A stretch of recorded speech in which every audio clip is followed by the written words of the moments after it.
In the previous class, we discussed about cyclonic separator. In continuation with that, we are moving on to design aspects of cyclone separator. So, as we know, in the cyclone separator, centrifugal force is used for the removal of particles from polluted gas stream. So, we discussed about the working and operation of cyclone separator. So, this was a single cyclone separator in which the gas stream is allowed to enter through the top portion of the cyclone separator, and it is passed to the bottom side of the cyclone separator, and the gas stream will be coming back through an inner vortex, and it will be escaping through the exit provided at the upside of the cyclone separator. So that is the working of the. So in this cyclone separator, we need energy. We require energy to give the centrifugal force. So we are moving on to design considerations. So you can see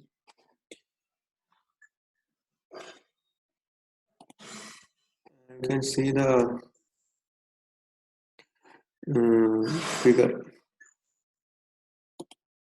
in this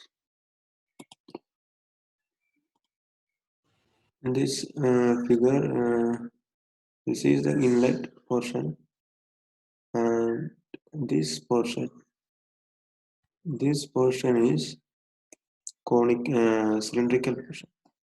This portion is conical portion. So there are two portions, cylindrical and conical portions. Okay, so the dimensions of the different parts is fixed based on cyclone diameter. So cyclone diameter means, see, cyclone diameter D, capital D in the figure. This cyclone diameter is nothing but the diameter of the cylindrical portion. So it is called as cyclone diameter. So we are fixing a ratio with respect to cyclone diameter. For example, entrance height, it is denoted as A, and A is given as the dimension of the entrance height is given as 0.5 D, 0.5 into capital D. Likewise, entrance width, small letter b, it is 0.25 D. Exit length S. So we should provide the exit length some time greater than A, so that we can reduce short circuit of the gas that is coming to the cyclone separator. So what is short circuiting? It is nothing but escaping of the gas molecules directly into exit. So that is called as short circuiting. So if you are providing a exit length less than entrance height, there is a high chance that the entered gas will be escaped through exit. Okay, so that is why we are providing 0.625. Then exit diameter DE, exit diameter DE 0.5 times D, cylindrical height H. H cylindrical height smaller height is given as 2 times D. Capital H, it is 4 times D. And the dust collect exit diameter B is 0.25. So you should study the diagram and ratios.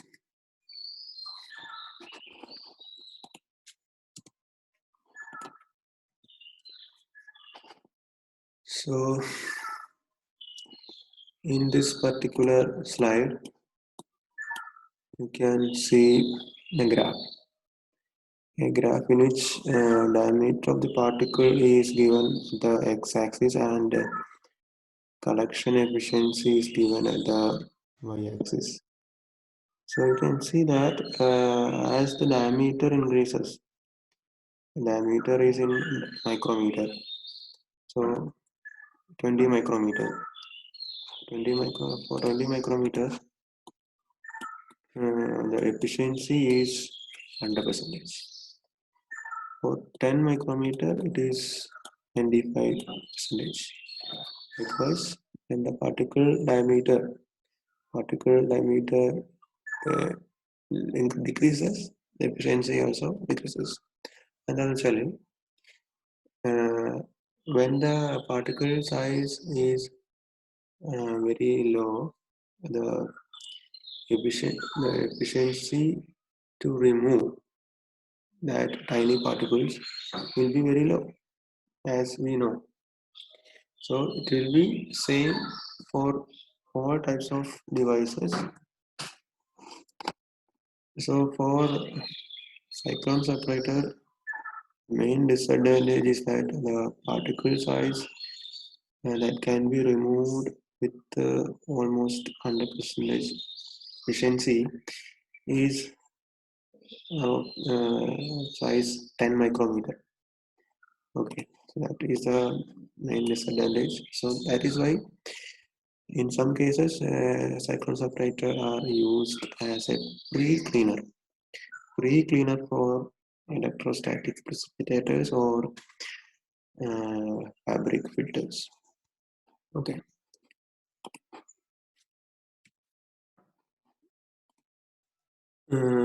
So how to find out the diameter of the particle that can be removed with 50% efficiency. So there is a term called decut. So what is meant by decut? Decut or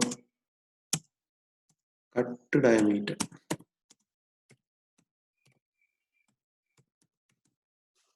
Cut diameter. Cut diameter means it is nothing but the particle size that can be removed with 50% efficiency. 50% efficiency.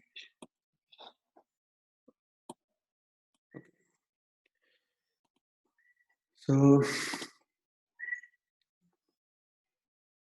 can see this 0.5. 0.5 means 50% efficiency. So decut is defined by this formula 9 mu b square h by rho q theta. So b and h are different from that previous figure. So what are the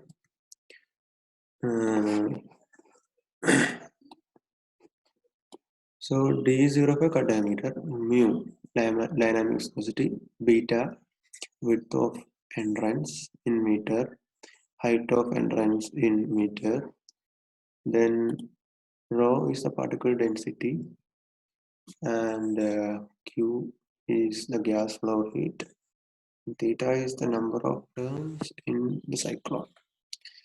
So number of turns in the cyclone is nothing but the number of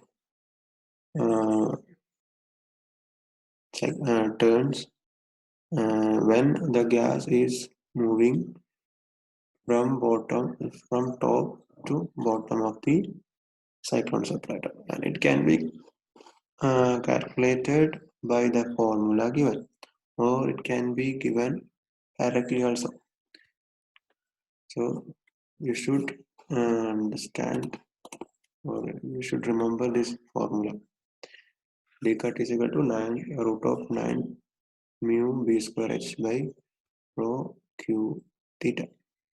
Mu is the dynamic viscosity, b and h are the dimensions of the entrance, and rho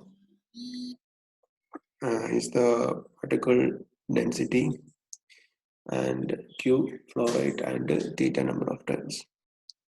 So what are the design considerations for cyclone?